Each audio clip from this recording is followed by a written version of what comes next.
Oke, Bapak Ibu semuanya selamat siang dan kembali lagi di Rupot, Rumah UMKM Podcast. Boleh berantem tangan meriah. Oke, selamat datang kembali Bapak Ibu semuanya dan teman-teman juga. Jadi di episode Rupot kita kali ini seru banget dan tentunya kita mengundang tamu-tamu yang hebat dan keren-keren banget. Episode ini spesial karena berbeda dengan episode-episode sebelumnya.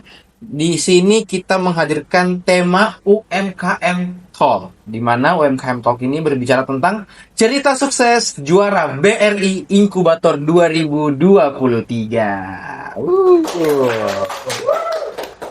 Dan hari ini kita akan berbincang mengenai perjalanan usaha dari para juara-juara dari BRI Inkubator tahun 2023. Tentunya sudah ada dua UMKM di sini yang telah hadir di tengah-tengah kita semua, teman-teman semuanya.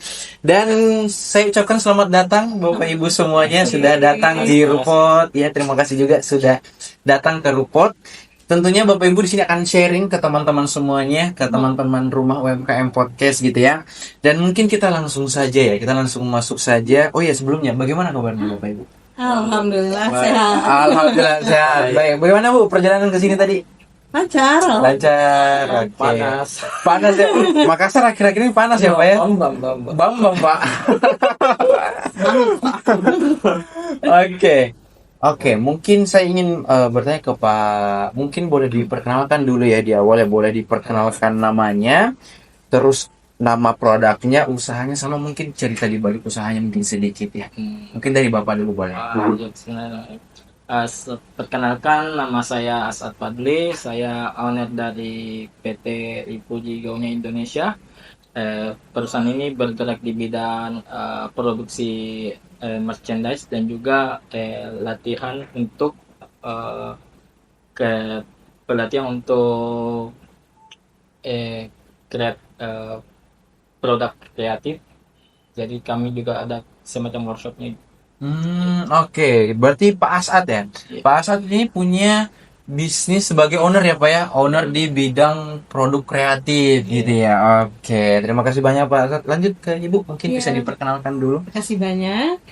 Terima kasih. Kenalkan, saya Najib Maria, owner dari PT Kongsi Food, Kongsi Snack and Food. Jadi kami produsen keripik singkong tertipis di Makassar. Tertipis di Makassar. Oke. Mungkin boleh diceritakan dulu Bu, sama Bapak juga nanti ya. Diceritakan awal merintis usahanya ini apa dan mungkin alasannya berbisnis apa. Siapa dulu? Mungkin Ibu dulu. Iya. Oke. Awal mulai itu tahun 2021. Jadi tahun 2021 itu pas selesainya COVID. Nah, itu awal mula suami saya ada pengurangan staf lah di kantornya. Jadi saya itu punya ide jualan apa. Terus saya kan juga di rumah saja. Saya bilang apa nih yang bisa kita lakukan tapi hanya di rumah. Akhirnya saya cobalah. Kita buat produk keripik singkong. Nah, mungkin pertanyaannya kenapa Bu keripik singkong kan? Kalau keripik singkong itu dia tidak ada musimnya. Tidak ada musimnya, jadi semua musim setiap bulan ada lah dan setiap hari ada di pasar. Makanya kita memutuskan untuk pilih keripik singkong. Nah, keripik singkong bedanya lagi dari produk-produk yang lain apa gitu kan? Kita punya beberapa rasa, tidak cuma satu rasa, kita ada 6 rasa. Terus juga irisannya nih, karena kan dulu kalau dibilang keripik singkong kan agak keras ya. Dibilang orang Makassar tok loro. Nah, kita mau buat ada di pasar keripik singkong itu sendiri yang berbeda itu dengan irisan yang sangat tipis. Kayak gitu. Oke, terima kasih Ibu. Dipanggilnya Ibu siapa? Ria. Ibu Ria. Oke, terima kasih Ibu Ria. Mungkin Pak Asad bisa diceritakan Pak awal merintis usaha ini. Kalau awal merintisnya Ripuji itu awalnya itu di tahun 2020-an. Itu berawal dari kalau saya bilang sebuah keresahan lah melihat anak muda zaman sekarang itu sudah tidak mengenal aksara lontar lah. Jadi kami itu ingin aksara lontar itu kembali booming lah ceritanya. Aksara lontar itu bangkit lagi, apalagi ini kan budaya kita. Dan melihat anak muda yang zaman sekarang lah sudah kurang, apalagi sepertinya pendidikan muatan lokal itu di sekolah kurang ada lagi kan gitu. Jadi kami melihat itu perlu dilestarikan, jadi kita coba cari gimana ya caranya supaya anak muda itu mulai bisa ngeh lagi, mulai eh, ingat lagi nih dengan budayanya itu dengan Sang Lontar. Jadi kita lihat itu pas di 2020 itu kita lihat tote bag itu kan booming dari akibat globalisasi budaya dari Korea Selatan atau tote bag itu sedang. Jadi itu kita buat produk berupa tote bag dan bucket hat yang memang pada saat itu memang lagi booming lah karena dari globalisasi atau dari budaya Korea yang masuk ke Indonesia. Jadi kita lihat coba gabungkan hal itu supaya anak muda sekarang itu juga mau pakai lontar tetapi tetap trendy, tetap keren. Oke, terima kasih untuk Pak Asad. Berarti kalau misalnya mengambil cerita dari Pak Asad ya teman-teman ya, Pak Asad ini mengambil dari sebuah keresahannya yang dimana anak-anak sudah kurang melek akan budaya gitu ya Pak ya. Kalau dari Ibu Ria tadi, keresahannya itu muncul dari orang-orang punya perspektif kalau keripik singkong ini keras gitu ya. Akhirnya ibu buat yang versi setipis Makassar katanya. Oke. Saya punya pertanyaan khusus untuk Ibu Ria. Untuk Kongsi Food sendiri, bagaimana Ibu melihat peluang keripik singkong bisa menjadi produk yang diminati banyak orang? Bagaimana Ibu melihat?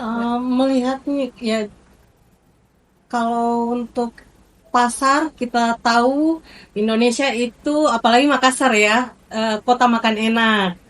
Itu yang pertama. Terus yang kedua, yang kami lihat ini berpeluang besar di pasar nasional maupun internasional, itu kita punya bukan cuma satu rasa. Jadi kita mengikuti rasa-rasa yang masyarakat sukai. Ada yang sambal basah, kita ada pedas manis, bumbu kering juga kita di pedas gurih seperti yang sekarang ini. Pedas gurih itu dia pedas daun jeruk. Anak-anak muda kan suka pedas daun jeruk ya, bisa dijadikan cemilan, juga bisa dijadikan sebagai pendamping lauk, kayak gitu, karena pedasnya. Terus untuk pasarnya, kenapa kami peluang pasarnya besar? Karena singkong ini di mana-mana banyak. Jadi untuk produksi skala besar ini memungkinkan sekali. Seperti itu, makanya kenapa saya optimis keripik singkong ini bisa dijual di skala nasional maupun internasional.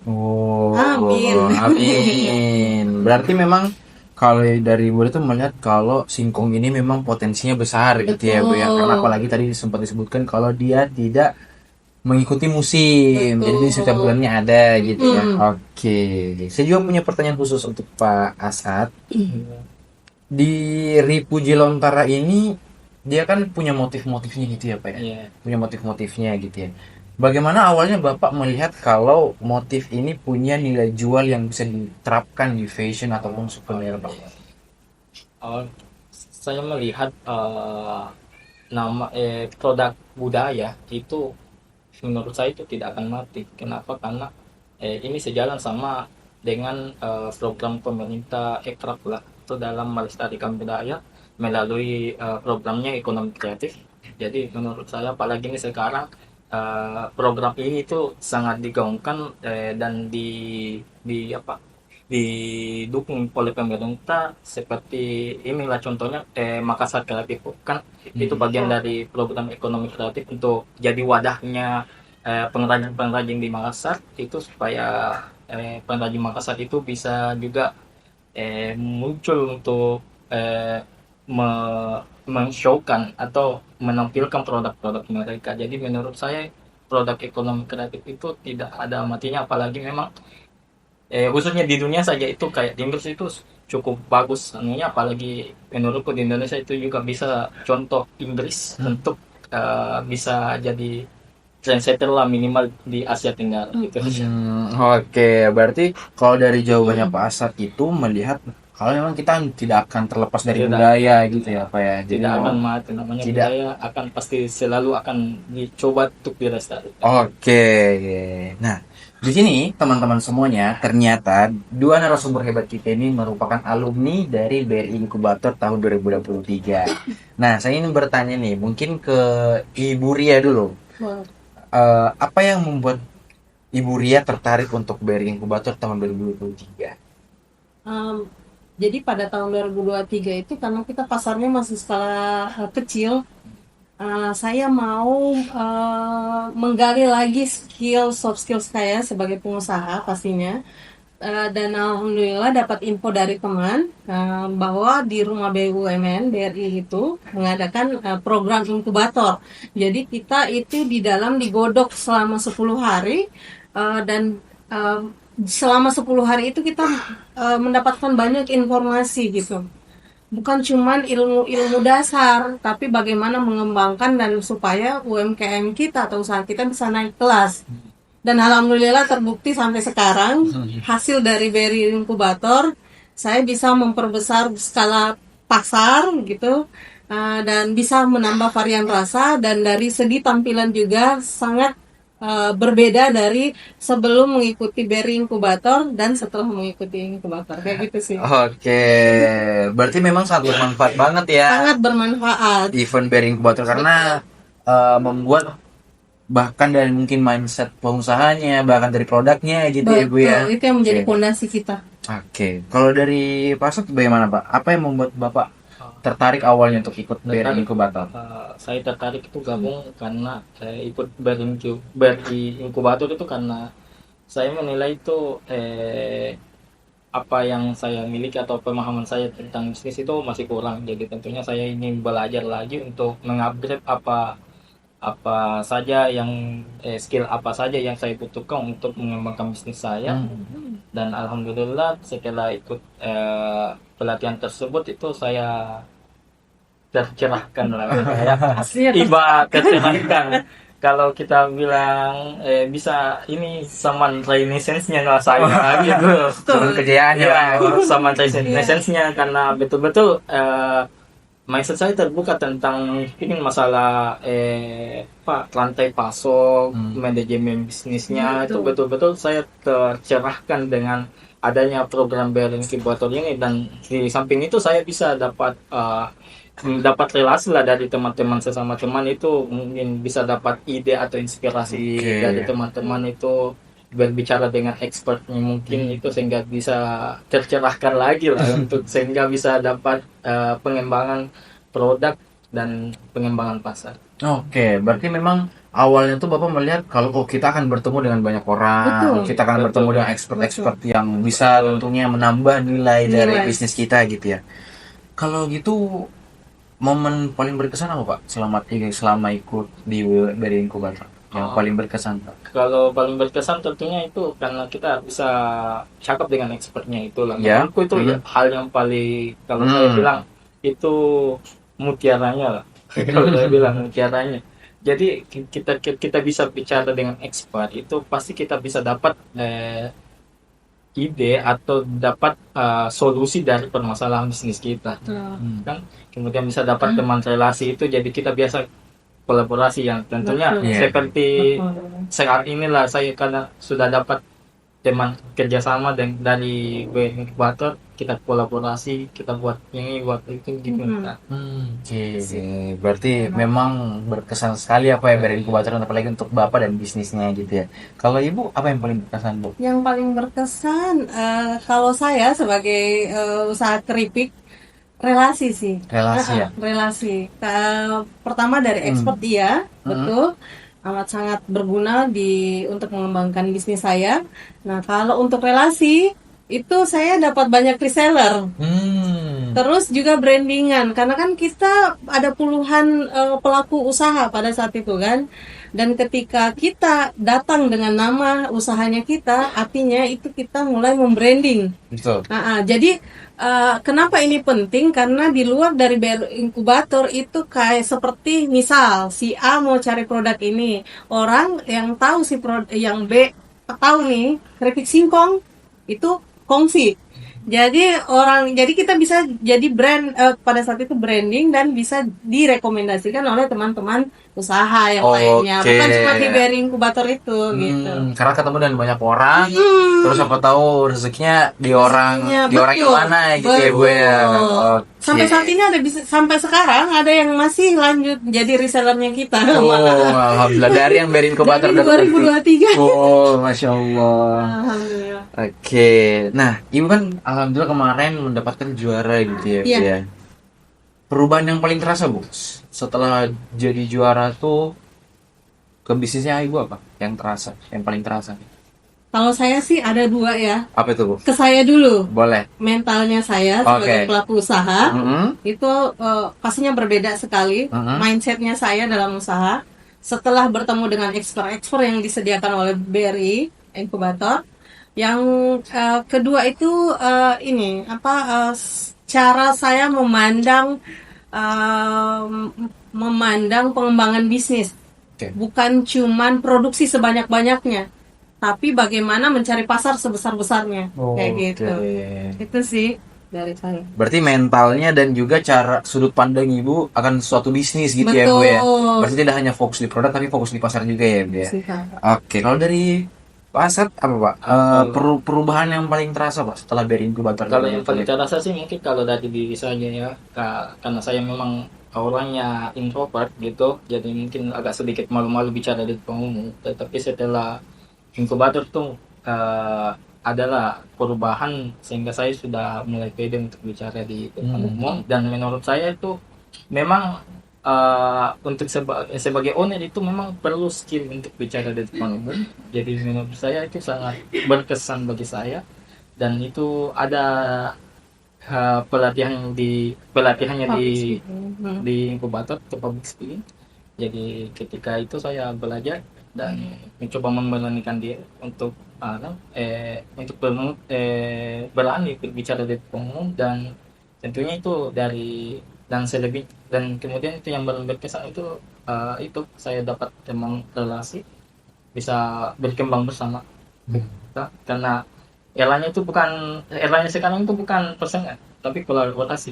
Betul. Jadi alhamdulillahnya dari inkubator ini kita dapat teman-teman yang bisa kita ajak untuk kolaborasi dan maju bersama. Itu aja. Oke, nah, berarti keren banget ya Pak ya. Berarti sangat berimpact sekali ya ternyata si BRI Inkubator ini. Kalau dari ceritanya Pak saat itu yang awalnya mungkin introvert ya Pak ya, tapi tiba-tiba mungkin karena dipaksa untuk bicara Betul. di depan umum, tapi karena sebagai owner juga ya Pak ya. Dan ada momen kita dilatih betul-betul untuk Ya, public ada speaking. momen. Dan lucu sekali, dari situlah semua pada oh iya ya bisa ya kita bicara depan umum. Ternyata tidak susah itu Sesusah itu. Tidak menyeramkan itu. Tidak bisa menyeramkan itu, tidak membuat ya salah ya untuk bicara depan umum ya Pak ya. Oke, karena bapak dan ibunya adalah pelaku usaha, jadi tentunya mungkin ada yang bisa mungkin disampaikan apalagi ke teman-teman gitu ya, khususnya ke saya juga karena saya insya Allah mau buka bisnis juga, amin ya Allah. Kira-kira tantangan apa yang paling sering dihadapi para pelaku usaha nih? Mungkin dari Ibu Ria dulu. Oke, kalau tantangan Ya. apa ya yang kami hadapi kalau bicara tentang usaha, Ya. itu normalnya orang bilang modal. Oke. Kayak gitu. Karena kita tidak bisa memperbesar pasar walaupun peluangnya besar tanpa ada modal gitu kan.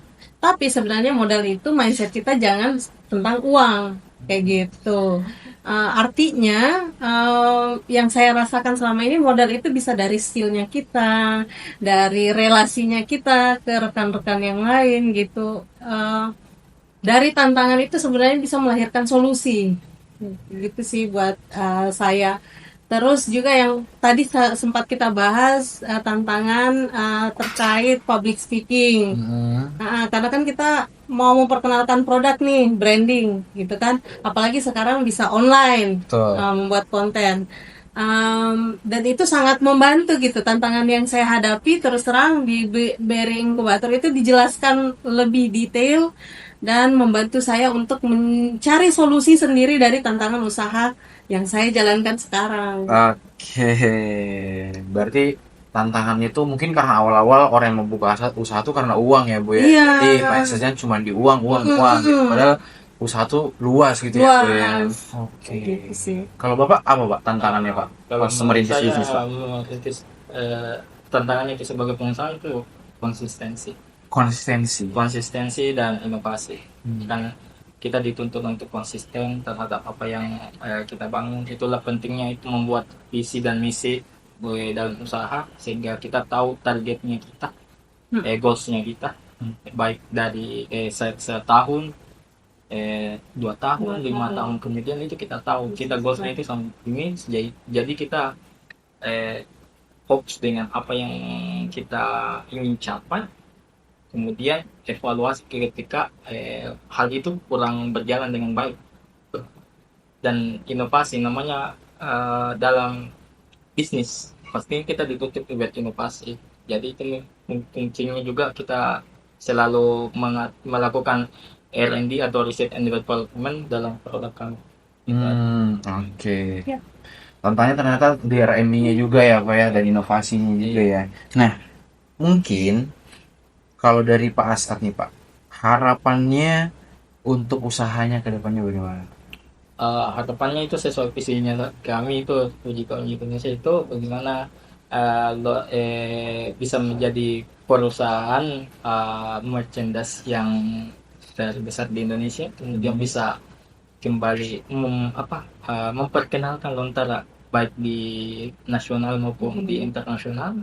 Karena menurutku potensi untuk memperkenalkan Lontara itu juga sangat besar. Contohnya itu di Belanda di Leiden, itu orang bahkan ada di Universitas Leiden itu kan ada jurusan bahasa Makassar atau bahasa yang mau pelajari masalah Lontara. Jadi menurutku itu peluang juga untuk bisa kita perkenalkan melalui fashion. Oke, melalui fashion souvenir ya Pak ya? Ya, Souvenir merchandise. Oke, kalau Ibu Ria, harapannya Ibu untuk si bisnisnya ini apa Bu? Kami didasari oleh visi dan misi. Untuk visinya kami itu menjadi produsen keripik singkong baik di dalam negeri Indonesia maupun di luar negeri. Itu. Ya, terkait dengan inovasi kami selalu up to date dengan apa yang target pasar kami, target konsumen kami. Semoga dengan kami selalu R&D, Research and Development, per 3 bulan itu bisa membantu kami untuk bisa mencari peluang atau memperbesar pasar. Oke, semoga mencari pasar ini dan memperbesar peluang ini dimudahkan ya Bu ya. Oke, kita lanjut ke pertanyaan terakhir ya teman-teman ya. Untuk Bapak Ibu mungkin dari Ibu Ria dulu mungkin ya. Mungkin Ibu Ria mau menyampaikan pesan gitu ya kepada teman-teman UMKM yang ada di luar sana yang sedang membangun usahanya, mungkin ada pesannya Ibu. Kalau pesan saya sih untuk yang pertama itu jangan takut untuk gagal untuk memulai sebuah bisnis, karena sekarang itu sudah banyak cara untuk mengembangkan bisnis, bukan cuma offline tapi juga online. Apalagi kita tahu kita punya skill, perbanyak relasi, dan terus berinovasi. Oke, terus berinovasi ya teman-teman ya. Kalau dari Pak Asad Pak, mungkin pesannya untuk teman-teman UMKM di luar sana. Teman-teman UMKM yang mungkin mulai merintis usahanya itu ya tentunya itu kita harus konsisten dengan apa yang kita jalani, konsisten. Terus jangan cepat menyerah, berani ambil resiko, dan bergaul dengan komunitas-komunitas yang bisa menjadi penyemangat kita, tentunya penyemangat. Karena terkadang dalam membangun usaha itu kita tidak butuh apa-apa, kita cuma butuh bukti kalau kita tidak sendirian. Oke, kita tidak sendiri ya Pak ya. Banyak Jadi teman-teman perlu di sana. harus ada teman untuk Berkolaborasi, berdiskusi. Teman yang bisa kira-kira bisa membangkitkan semangat kita lagi untuk ketika kita jatuh. Oke. Jadi ternyata relasi itu penting sekali ya Pak ya kalau dari pasar ya. Dan teman-teman semuanya, itulah pesan dari UMKM kita, ada Ibu Ria dan Pak Asad di sini, dan tak terasa kita sudah ada di penghujung untuk podcast kita pada hari ini. Sekali lagi terima kasih saya ucapkan kepada Ibu Ria, kepada Asad juga. Beliau ini owner yang telah menyempatkan waktunya untuk sharing bersama kita ya teman-teman ya.